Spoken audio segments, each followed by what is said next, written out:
conhecimento. Hoje nós vamos recapitular um pouquinho daquilo que estudamos no último estudo.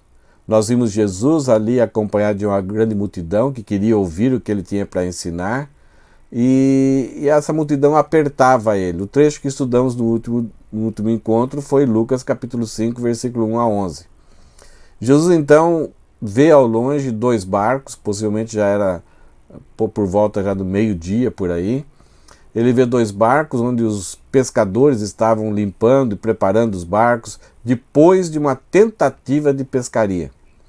Então ele sobe nesse barco, ele ordena para que Pedro vá um pouquinho mais longe da praia, e desse lugar distante um pouquinho da praia, ele conseguia então ensinar as multidões, então sem bagunça, de forma organizada e com a sua voz sendo propagada pela onda, pelas costas do mar.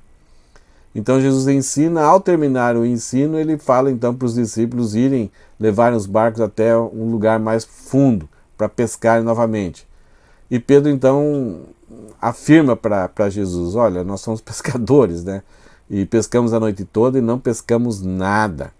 Mas já que o Senhor quer, pela tua palavra, nós vamos lançar as redes. E lançaram as redes. Então ali eles tiveram que chamar as outras pessoas do outro barco para vir ajudar, e quase os dois barcos afundam de tantos peixes que pescaram. Esses homens ficaram admirados demais, maravilhados, porque como que pode esse momento, essa altura do dia, pescar tantos peixes? Então perceberam que foi a palavra de Jesus, que aquilo que ele falou em trazer essa multidão e agora anunciar, ter esse poder sobre a natureza. E aí então Pedro fica apavorado, fica assustado, fala para Jesus sair, não ter convívio com ele, porque ele era um pecador. Então Pedro reconhece que Jesus era um mestre, mas agora é uma pessoa que tem um envolvimento mais sério com Deus, uma pessoa que tem uma presença de Deus na sua vida, que Deus o atende. Nada mais do que isso Pedro pensava ainda a respeito de Jesus. Mas Jesus fala para Pedro, não tenha medo, eu vos farei pescadores de homens a partir desse momento, venham comigo.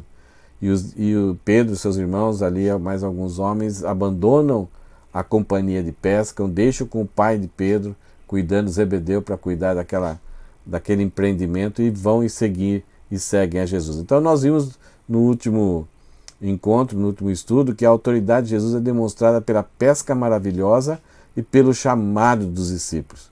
Hoje nós vamos ver que a autoridade de Jesus é demonstrada no ensino e sobre o endemoniado de Cafarnaum.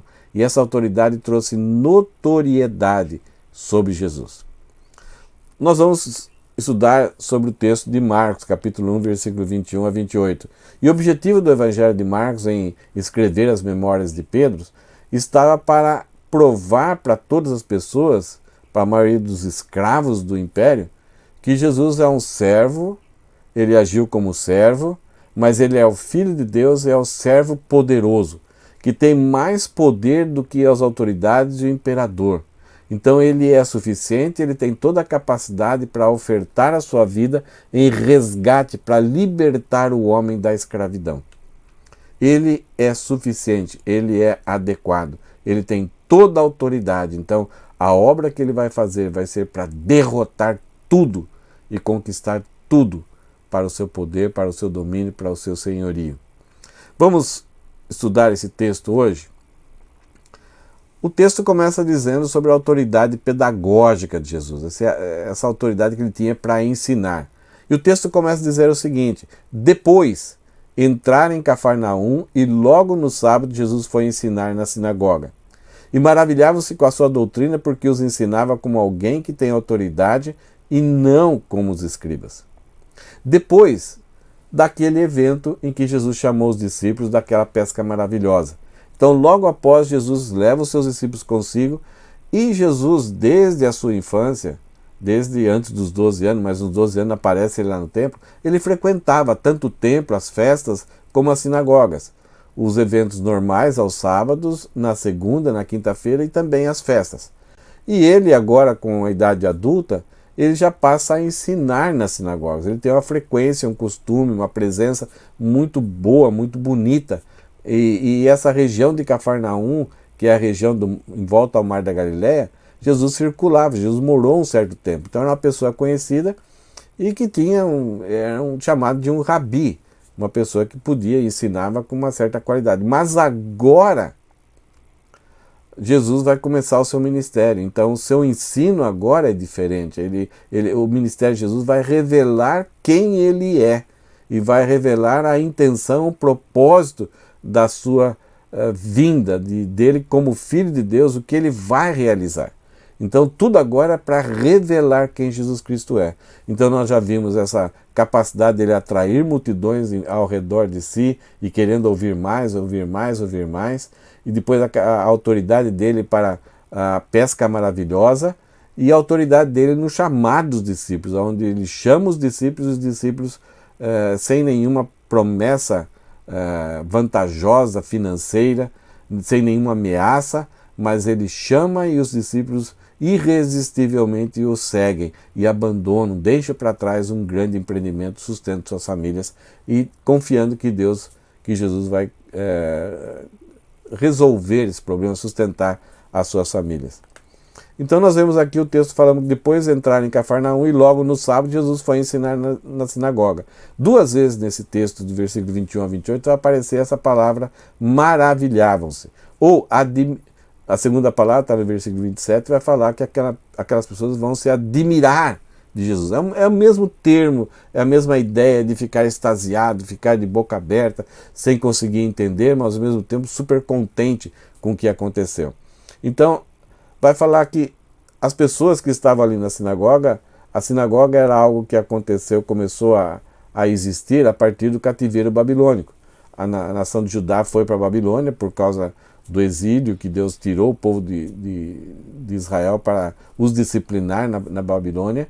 E lá, sem o templo, era o lugar que eles adoravam em Jerusalém, sem o templo eles começaram, então Daniel e Ezequiel começaram a organizar grupos de núcleos de estudo bíblico nas casas.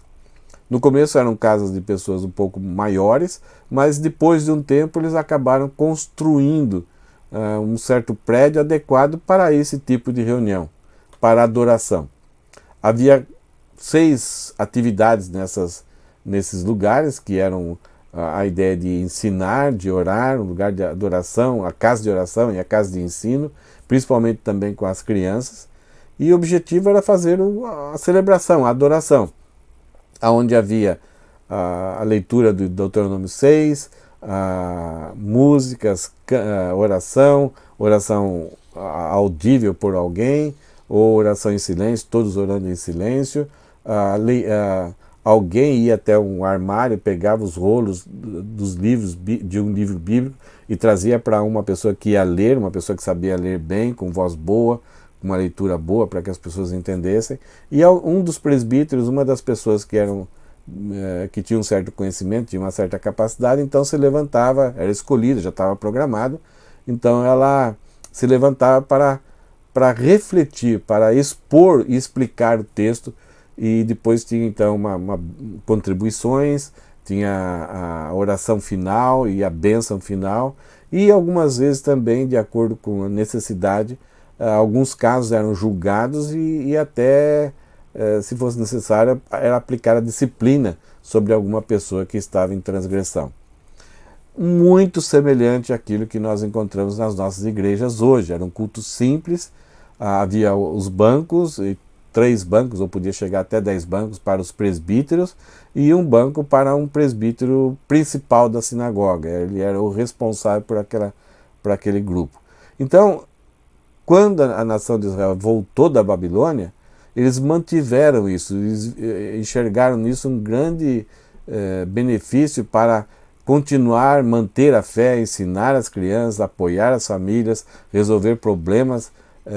Então cada cidade praticamente tinha, no mínimo, se tinha um grupo suficiente de judeus, tinha esse local chamado sinagoga, que significa ajuntamento.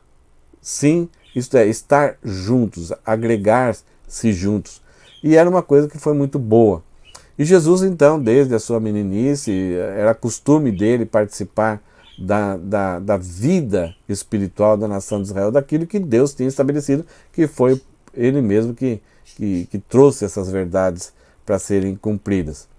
Ele tinha esse prazer, ele fazia com toda dedicação, era conhecido, e ao crescer na sua vida, se tornar cada vez mais adulto pelo seu conhecimento, pela sua habilidade com as Escrituras, ele vai se tornando uma pessoa referencial em ensinar, em trazer estudo, em explicar a palavra de Deus.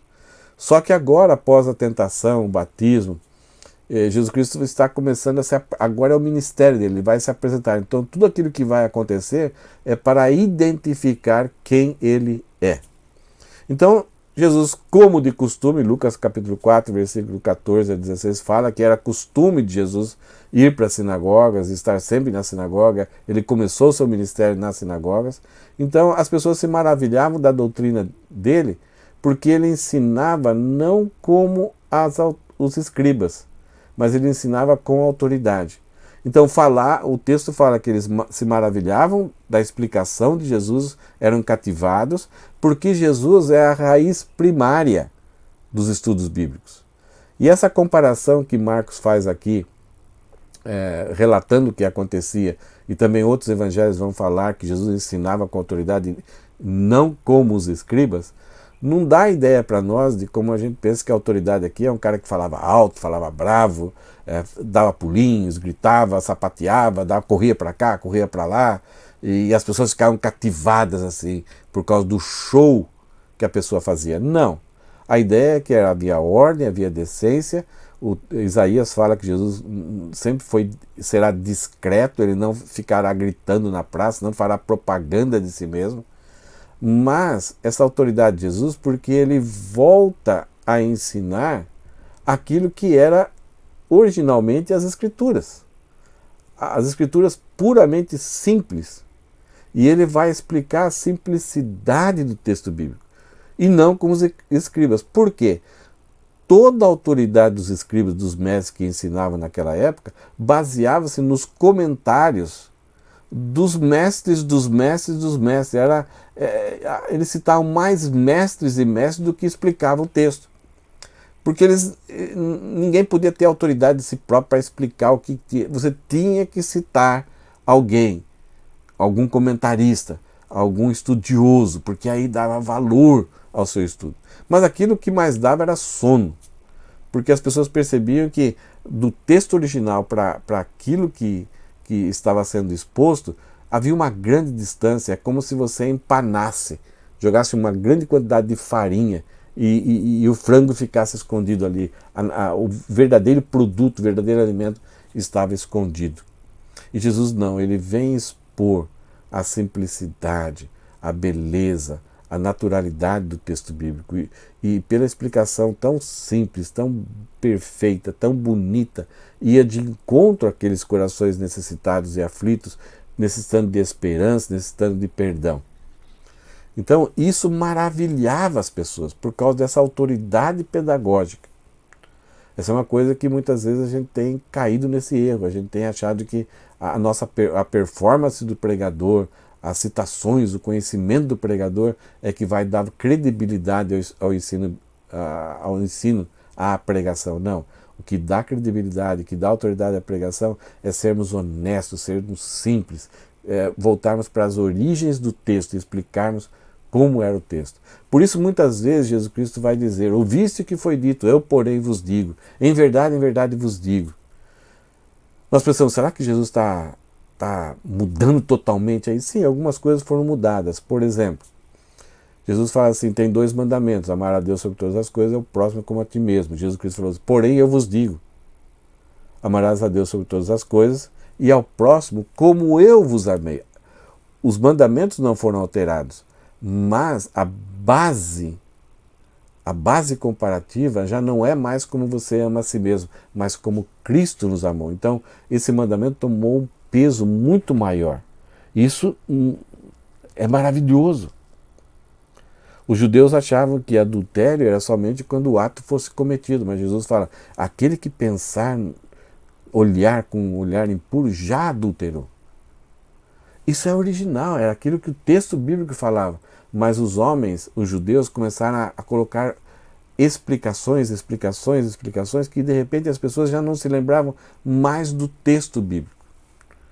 Tem uma situação de Jesus condenando essas autoridades, dizendo que eles não honram pai e mãe mais. Por quê? Eles criaram regulamentos e acrescentaram a lei que as pessoas já se perderam. E por obedecer esses regulamentos, esses mandamentos, eles acabavam até desobedecendo a originalidade das Escrituras. E essa foi a razão por que eles rejeitaram a Jesus. Então as pessoas se maravilhavam porque agora Jesus Cristo estava revelando, estava limpando as Escrituras para eles enxergarem a verdade do Evangelho. É isso que acontece muitas vezes com todas as religiões cristãs até. As tradições, os rituais, os comentaristas, eles encobrem a simplicidade, a sinceridade das Escrituras. Nós temos que tomar cuidado, sermos honestos com relação a isso. Então, nós encontramos aqui essa autoridade pedagógica de Jesus, autoridade sobre cativar multidões, autoridade sobre a natureza, e agora essa autoridade pedagógica. As pessoas estavam maravilhadas, estavam se aproveitando esses momentos. Esses momentos eram muito preciosos, as pessoas esqueciam da vida, porque ali estava alguém que estava ensinando puramente a palavra de Deus. Que coisa gostosa, que momento precioso devia ser isso. Como é bom, muitas vezes, a gente ver pessoas que têm interesse. Elas buscam, elas vão atrás e querem aprender da palavra de Deus. Mas é muito triste, muitas vezes vemos pessoas que têm tantas oportunidades, mas rejeitam, não querem, desprezam e fazem de tudo para suportar o ensino da palavra de Deus. Que você não seja assim. Mas nesse ambiente tão gostoso, Marcos relata que logo apareceu na sinagoga um homem possuído de espírito imundo. Todo aquele ambiente gostoso de pessoas focadas em Jesus, esse espírito imundo entrou e já fez uma bagunça, já provocou, distraiu todo mundo. É impossível continuar ensinando, continuar louvando com um tipo de movimentação desse espírito. O qual, além dessa agitação que ele veio, ele grita: o que você quer conosco, Jesus Nazareno? Você veio para nos destruir? Sei muito bem quem é você, o Santo de Deus. Então, aquelas pessoas alegres e contentes com Jesus agora ficaram preocupadas com Jesus, porque os demônios, ninguém podia resistir a eles. Nenhuma pessoa. No capítulo 5 de Marcos, Marcos vai citar o demônio gadareno, e Marcos usa uma expressão, nunca, ninguém, jamais, e até colocaram correntes, ele despedaçava as correntes. Então os demônios causavam um problema muito sério na sociedade. Os imperadores sempre reivindicaram para si grandes poderes, mas eles não podiam lutar contra a natureza, eles não podiam lutar contra as enfermidades, contra as tragédias na área de saúde, não podiam lutar contra a morte. Eles só podiam mandar matar. E eram cercados de protetores para que ninguém os destruísse. E agora então o confronto espiritual aconteceu. Esse homem entra, grita, interrompe o que Jesus está fazendo e vai diretamente com Jesus. Então a ideia aqui, que talvez passou na cabeça das pessoas, esse homem é inimigo de Jesus, ele está endemoniado e o demônio não quer as coisas de Deus e ele vai destruir Jesus. Talvez as pessoas já correram para algum lado, ficaram longe desse homem. E uma coisa que essa fala desse homem mostra para nós. Os demônios sabem os planos de Deus. Eles têm alguma certa confusão, como a maior parte das pessoas também tem.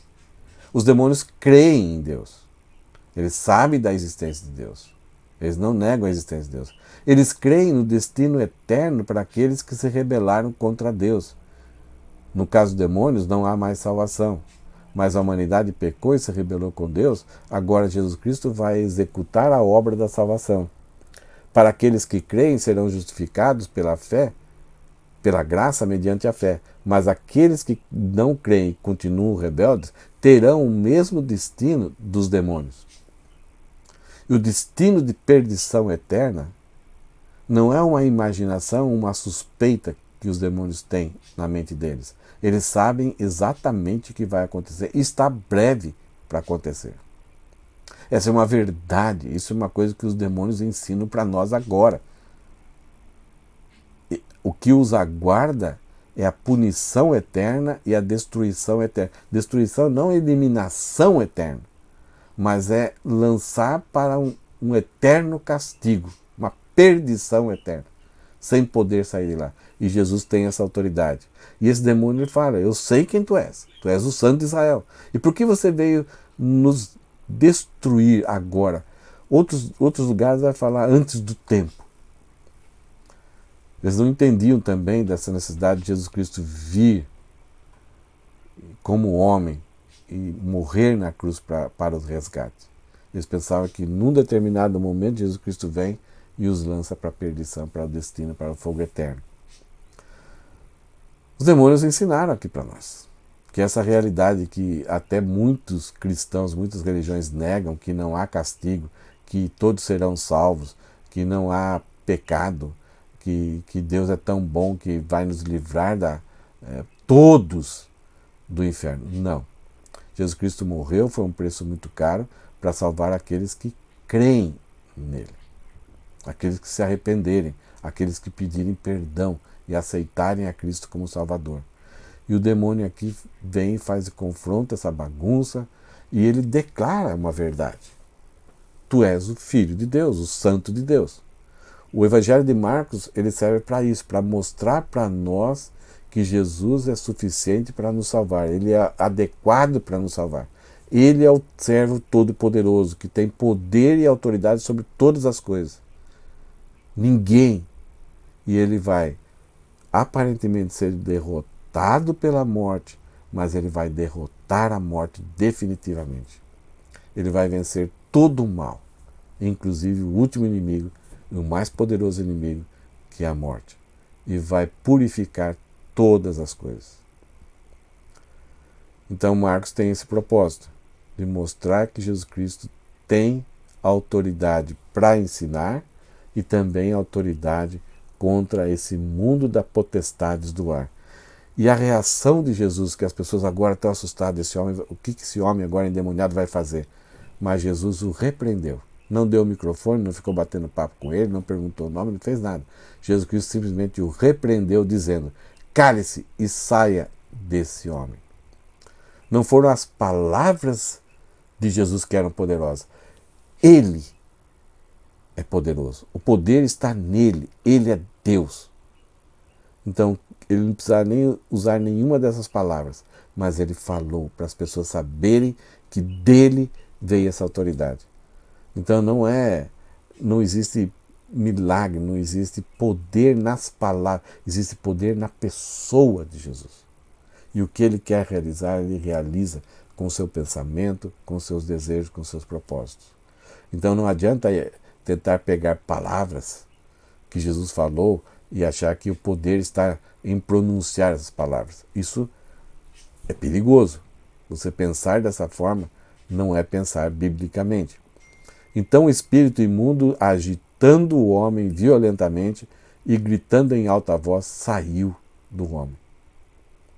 O desespero desse demônio que tinha tomado posse desse homem, agora ouvindo essa ordem de comando de Jesus, ele nem questiona, ele sai e agita o homem e deixa o homem são e salvo. Lucas usa um termo que dá a ideia que deixou o homem sem nenhuma sequela, em bom estado de saúde.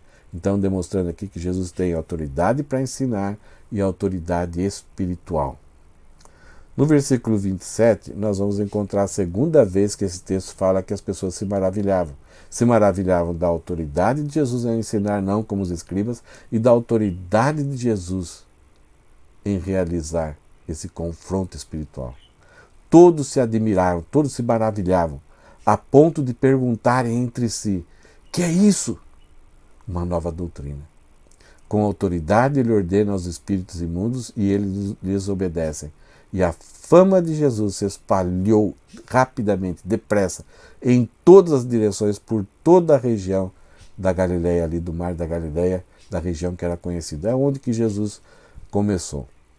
Uma coisa interessante, que a cidade que acontece esse evento é a cidade de Cafarnaum. Uma vez Jesus vai chegar em Jerusalém e as pessoas vão falar dele, vão falar dessa fama, dessa notoriedade que tem. E as autoridades vão falar assim, não dá bola não. Porventura, até agora, surgiu alguma coisa boa, notória, da Galileia, de Cafarnaum?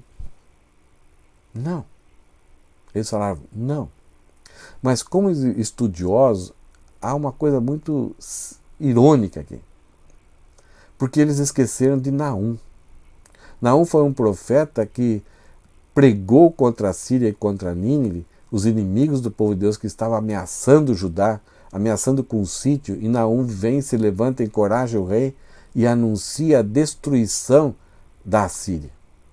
E isso acontece sem a nação de Israel derramar uma gota de suor. Os anjos do Senhor destruíram o exército Senaqueribe. E Naum então passou a ser uma pessoa muito querida, porque aquilo que ele falou se realizou. Ele foi um porta-voz de Deus, ele trouxe uma mensagem de esperança, de encorajamento e destruição dos inimigos. E Jesus está exatamente na cidade de Cafarnaum, a cidade de Naum, para começar o seu ministério mostrando a sua autoridade sobre os inimigos do povo de Deus, sobre os inimigos de Deus que atrapalham, que perturbam os planos de Deus, desde o jardim do Éden até a volta de Cristo. É o perturbador, é o usurpador, é o inimigo das nossas almas. E Jesus Cristo mostra que ele tem autoridade e vai destruir e condenar eternamente, vai lançar em condenação eterna todos esses poderes do mal. Que nós vemos hoje que a autoridade no ensino e sobre o endemoniado de Cafarnaum trouxe notoriedade para Jesus. A fama dele, o conhecimento dele se espalhou. Agora, aqui nós vemos o quanto a fama de Jesus está crescendo.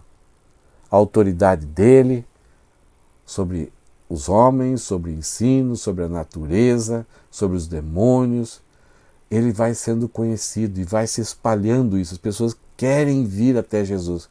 Brilhou uma luz aqui em Israel. Porém, os escribas, enciumados, as autoridades de Jerusalém, vão começar a ter confrontos com Jesus. E vão trazer pegadinhas.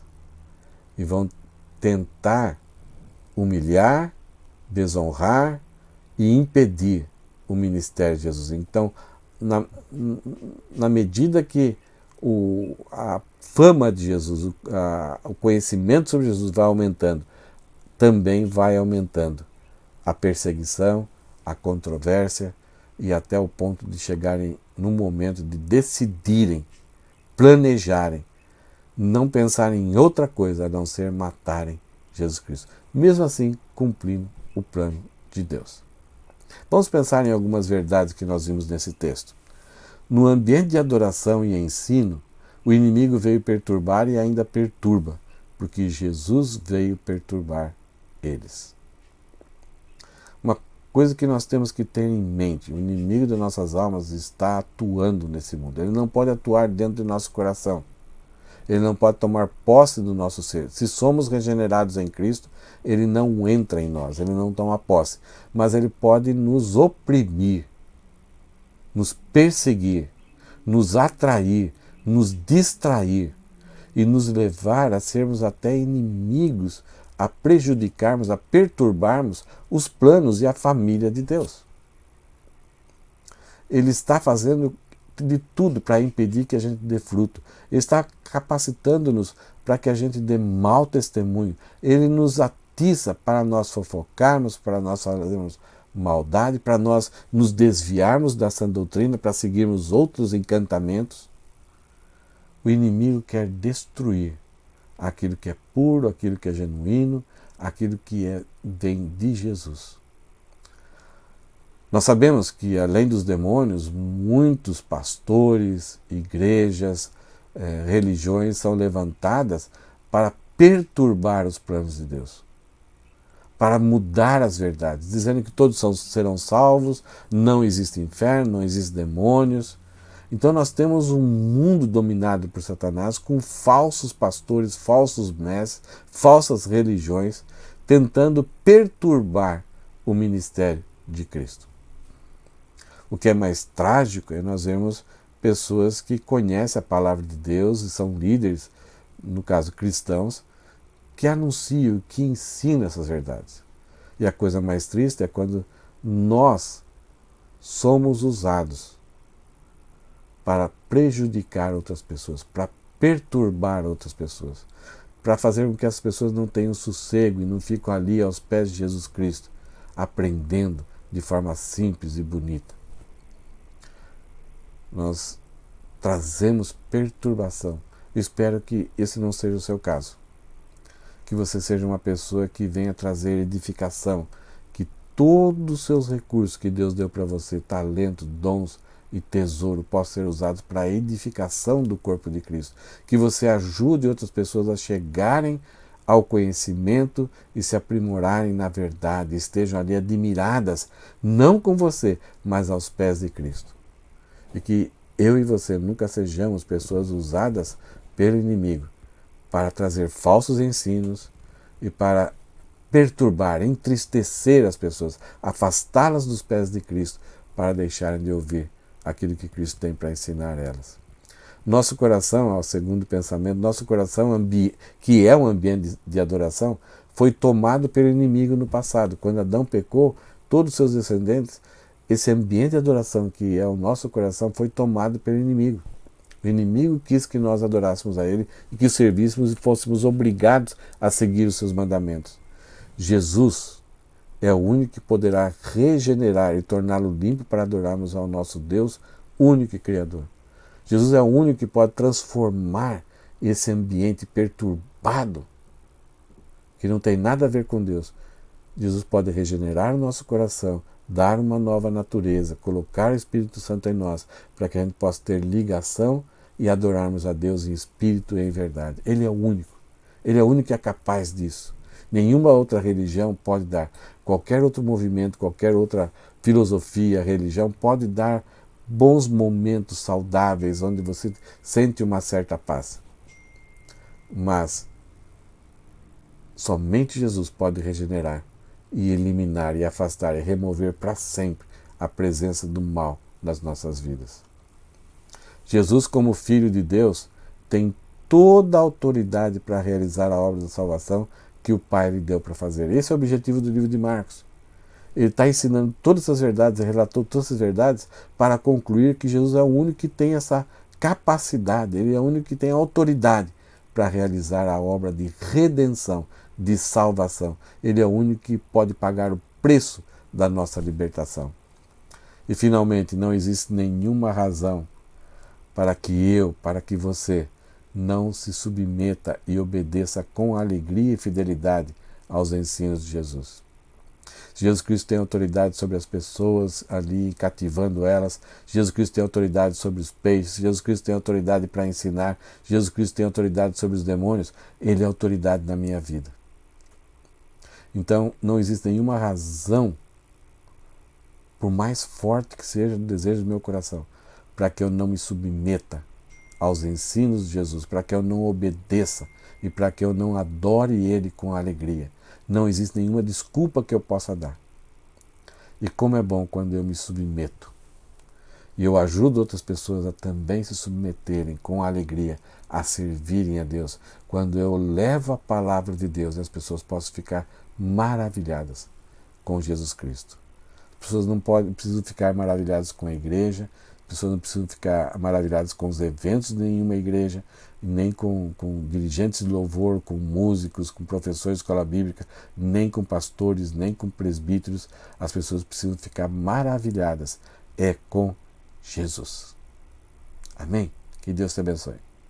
Senhor, muito obrigado por essa palavra tão bonita que Marcos registrou de forma simples e nos leva a pensar que nós devemos voltar para as Escrituras na sua originalidade, que é a própria pessoa de Jesus. Que esse ensino possa mudar o nosso coração, que nós possamos refletir como está a nossa vida, o quanto Jesus é Senhor, o quanto a autoridade dele afeta a minha vida ou eu continuo sendo um rebelde sem causa, um rebelde desgraçado, um rebelde que só vai ser derrotado. Que nós possamos ser vitoriosos no fato de obedecermos, adorarmos e servirmos ao Senhor. Em nome de Jesus é que oramos. Amém. Que Deus te abençoe. Até o próximo estudo.